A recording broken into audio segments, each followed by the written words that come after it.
What's your name? What is it? Ibrahim. You can follow me.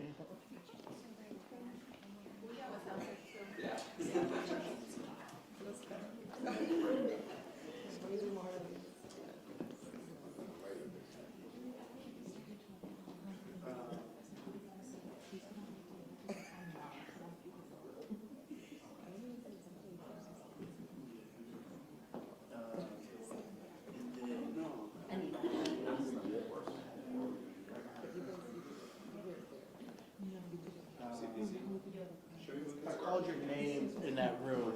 Are you guys right here? What's your name?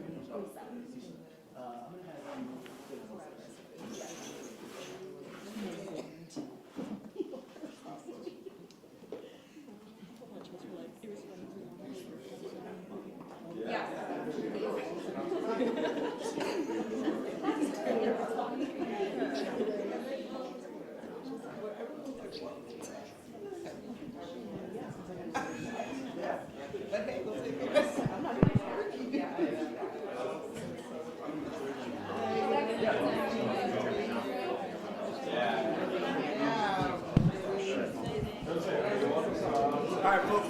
Mic check 1, 2, 3, 4, 4, 5, 5, 4. I'm gonna have everybody else fill in. Shortest to highest. So if you're tall, I'm gonna have you in the back. So we can fill in this way. We can go wall to wall extending. Okay.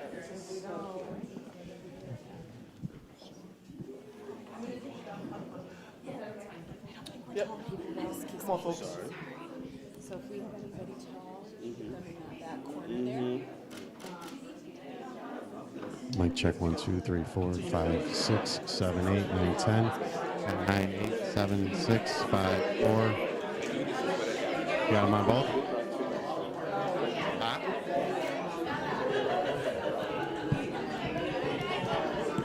Mic check 1, 2, 3, 4. 4, 5, 6, 7, 8, 9, 10. Can you turn them off? Mic check 1, 2, 3, 4, 5, 5, 4, 3, 2, 1. You sound good. Yeah, mine's.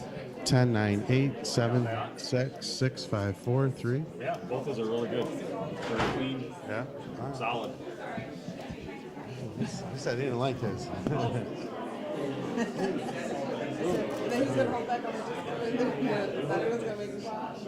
Are you using these? Are you using mics? He's mic'd up. Okay. Is he turned on? Can you hear me? Make sure you hear me. 10, 9, 8, 7. You got it.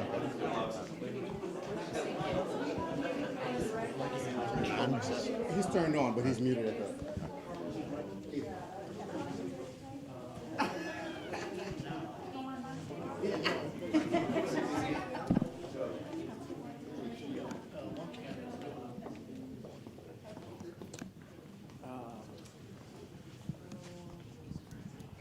Where are you at, Isaiah?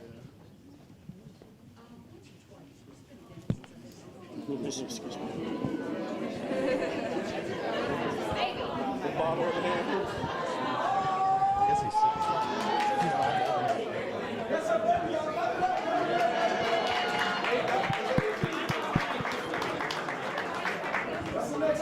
Hey, I made it. I know. Look at that. We're supposed to be in place at 9:30. That's what I saw. But when he said 9:30, I'm like, This is 15. I'm like, oh, the baby. Which side? Does the mayor have to fly from the lender's desk to get I to think it, he though? does.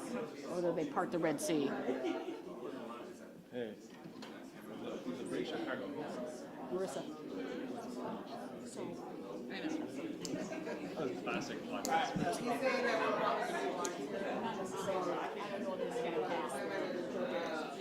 Hey, me. I mean, what do you think? Let me know if I'm in your way. Okay?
I won't be with you.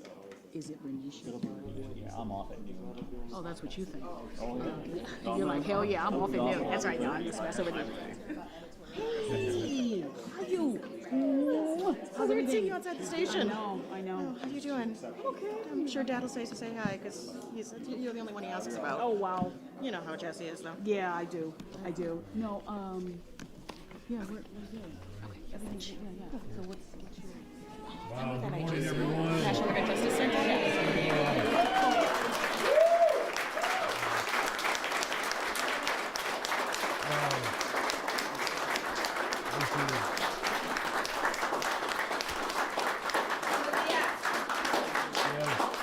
Well, listen, this is how you protect the people's chair right there. Can you at least let the brother get there and all? And did somebody get pregnant? I heard a lot of noise in my other office. Oh, we got the baby here. What's up? Hey. Thank you so much. What's going on, Frank Chapman? Yeah. Very judge. Appreciate you all. Thank you all.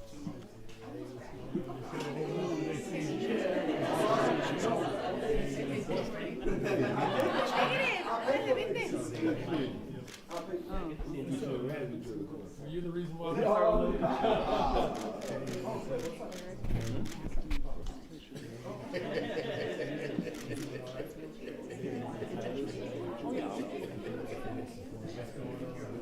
Good morning, brother man. Hold on, just give us a minute here.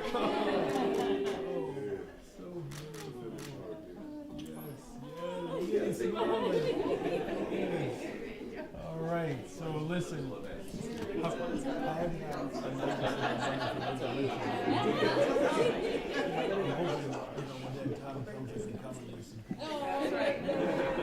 Trying to build my political operation around it.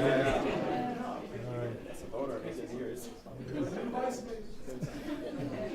Hey, what's going on? How are you? You doing all right? All right. Hey, good morning. What's up? Thank you all for being here. Of course, thank you. All right. Just give me a second to get myself comfortable here.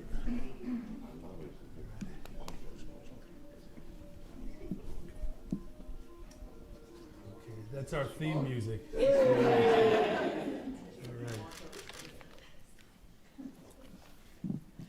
Well, good morning, everyone. Good morning. I want to thank all of our community allies and all of our elected officials for joining us this morning. We are here on this Saturday with a very simple premise, that no matter what the vice president or the president says, there's no such thing as absolute immunity in America. Right. From the beginning, Chicago has shown that we are not afraid to go first. We signed an executive order establishing ice-free zones.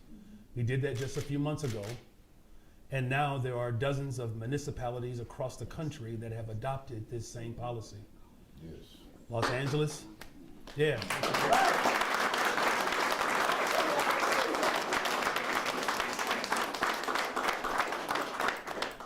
Los Angeles County, Alameda County, San Jose Providence, St. Clara, Oakland, Evanston, just to name a few. But as we have always said, this is an unprecedented situation that would require us to continuously adapt to the challenging circumstances. And given what we have seen in Chicago, at least 2 people shot by ICE and Border Patrol agents, including one who was killed, Savario Villegas Gonzalez, an unarmed father who had just dropped his kids off to school. We've seen countless Chicagoans tear gassed and attacked by federal immigration agents. We saw an apartment complex raided in the middle of the night in South Shore. We saw a black man on the west side of Chicago in Garfield Park who was put in an illegal chokehold by ICE agents after they crashed their car into the hill. Another Chicagoan, Diane Figueroa, who was driving to get coffee before work when ICE agents crashed into her and then took her under arrest. They don't care about public safety. They don't care about citizenship status. They don't care about due process. They don't even care about immigration. These federal agents are undermining the trust in law enforcement that we have been working really hard to rebuild over the past 3 years.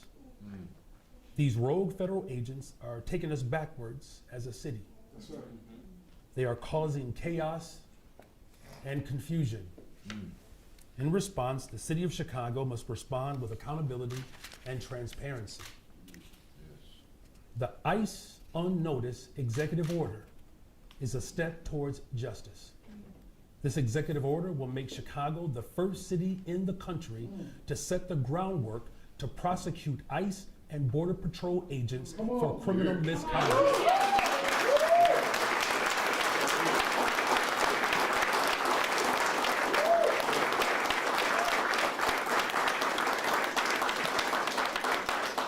Because we need to send a clear message. If the federal government will not hold these rogue actors accountable, then Chicago will do everything in our power to bring these agents to justice. As part of this order, our police department will document ICE and Border Patrol activity and attempt to identify officers on the scene. This evidence will then be preserved and, at the direction of my office, will be referred to the state's attorney's office for potential prosecution. The Trump administration has made it clear that they do intend to return to our city in force in the coming spring. This order is a step towards making sure that Chicago is prepared. We will continue to learn from and work with other cities across the country as we all confront this moment. Finally, as Dr. King predicted more than 60 years ago, Chicago can serve as a model of nonviolent resistance that has the power to arouse the conscience of the nation. And so today, we see a full manifestation of the consciousness of our nation coming to life by way of the greatest city in the world, the city of Chicago.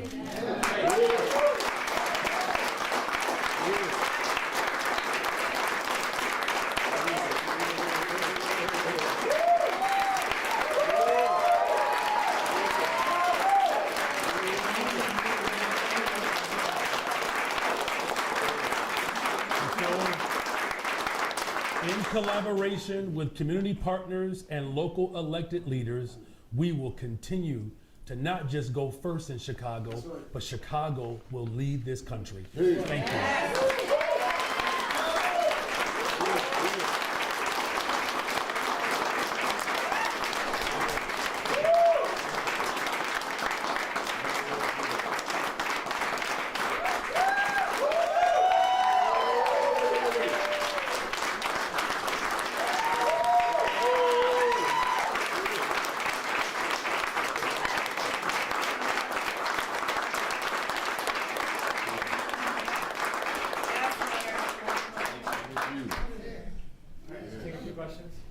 We'll start with Evelyn. Oh, okay, yes. Good morning, how are you? Good Do I morning, need- do I I'm need well, this? thank you. Okay, I do have to use this. I prefer not to, but that's okay. Talk a little bit about, Mayor, about what, is the state's attorney on board with this as well? Are we looking at just a state charge, civil or criminal? Are we looking at federal charges, perhaps civil rights, but even though that office has basically been obliterated? And can you talk about, are CPD officers expected to take a more robust role in involving themselves in any altercation? So are they detaining office agents? Are they arresting agents? Talk about the depth of this. Yeah, thank you for that question. Thank you. Well, first of all, the state's attorney, her office is in complete support of this executive order. In fact, what she has said, her office has said repeatedly, the reason why she has not moved forward with prosecution is because no evidence has been provided to her. Our office worked closely in collaboration with the state's attorney's office to ensure that this executive order will have the ability to do exactly what it is designed to do, which is ultimately to provide real accountability in this country, because right now we just don't have it at the federal level. As far as the activity of our local law enforcement, look, they have already been under an enormous amount of pressure, and quite frankly, even our local officers have been impacted by the indiscriminate releasing of tear gas on dozens of police officers. And so what this essentially will do, it will give a directive from my office to ensure that we're collecting evidence, that we're providing medical care on scenes, but also making sure that that evidence is turned over for prosecution. No, our local law enforcement will not be placing handcuffs on another law enforcement agency, because unlike the President of the United States of America, my executive order in no way is going to pit law enforcement against law enforcement. In fact, I remember once upon a time, I'm old enough to remember when federal agents worked with our local police department to get illegal guns off the streets of Chicago, right? But this president, of course, has slashed the ATF budget, cut it by 30%, while guns are being trafficked to cities across America from states that voted for Donald Trump, right? So this is really about ensuring that there's a clear directive from me, provides a mechanism for our local police department to be able to provide evidence, but it also ensures, I want to make sure that this point is clear, that residents who have been harmed in the past through Midway Blitz, that this executive order allows for their evidence to be submitted as well. And when that probable cause has been established, we will make sure that it gets to the state's attorney for full prosecution. That's right.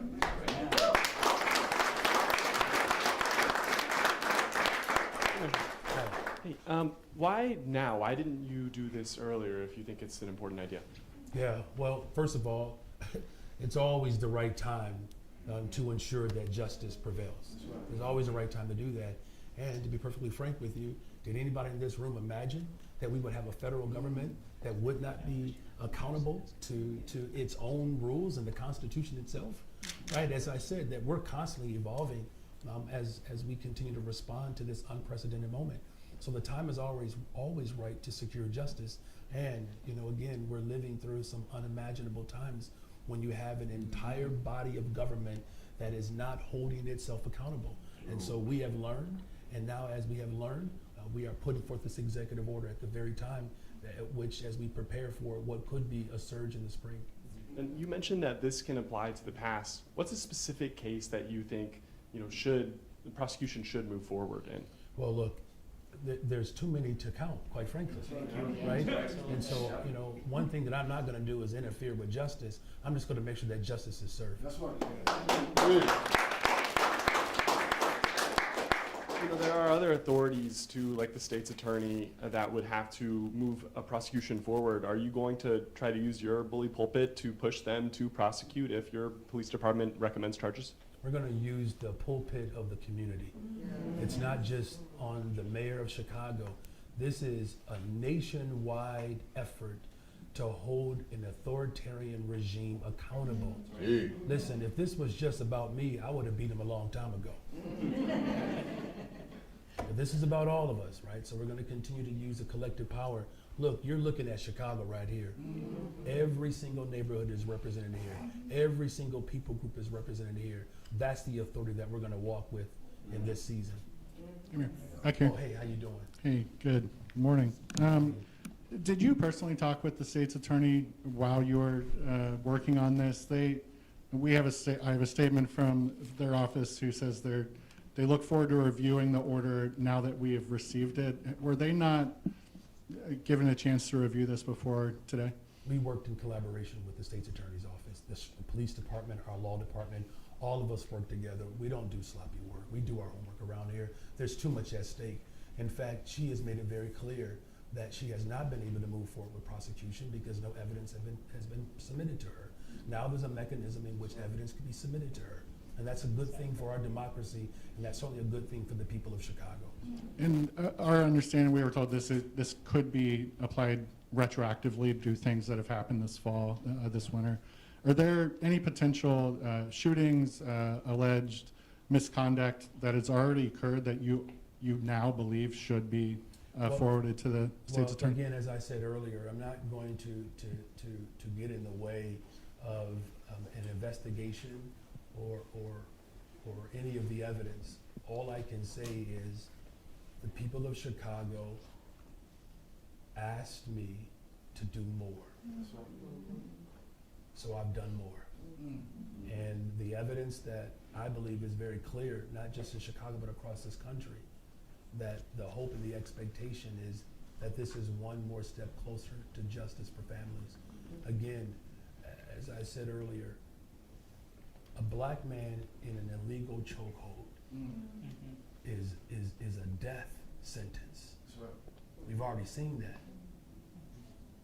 There are countless examples of how constitutional rights have been violated in this city, the city proper, and across this country. What we are offering in this moment is hope for the people of this city and this country that government can work on behalf of people. And that's what this executive order is designed to do.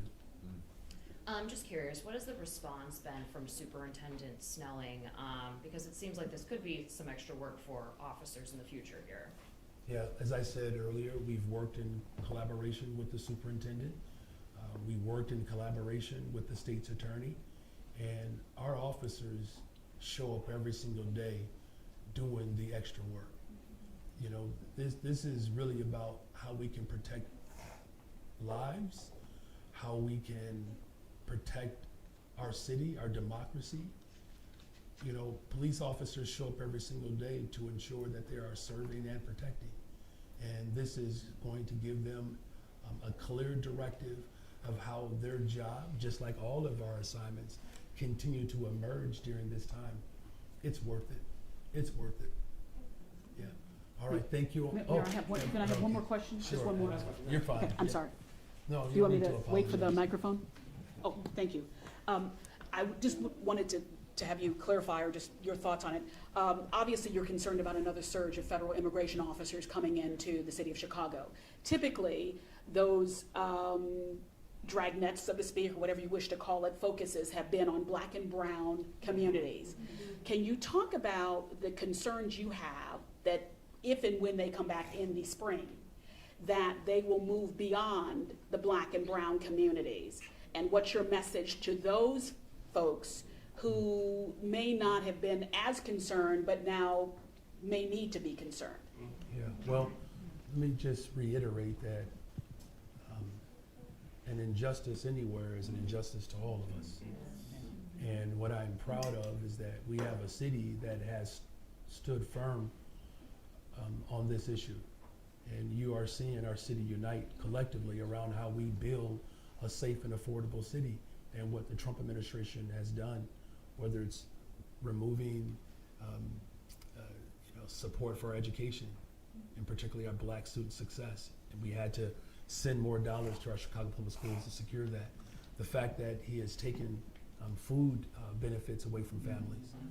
And I'm going to put our wonderful alder of the 48th Ward on the spot here. There's an incredible community organization that provides food assistance for families. And I can tell you, it's not just black and brown people in that line. Am I right?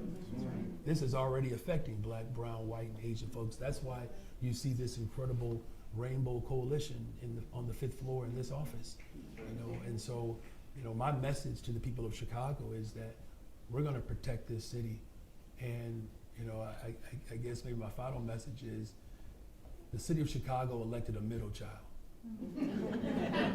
And you know how honorary we can be. So look, I've been raised to take care of my younger siblings and held accountable by my elder siblings, right? And we're gonna fight with everything in us. And here's what I'm hopeful about. When we come out of this, we're gonna come out stronger.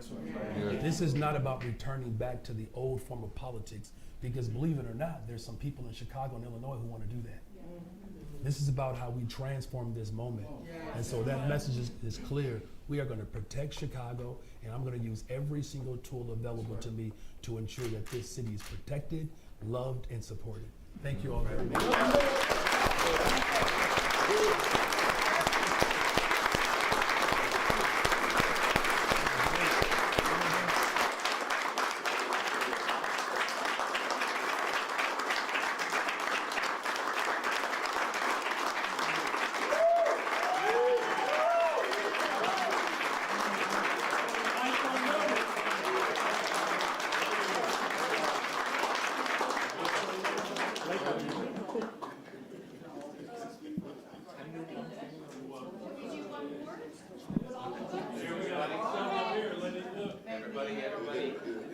it's good that he's still have it.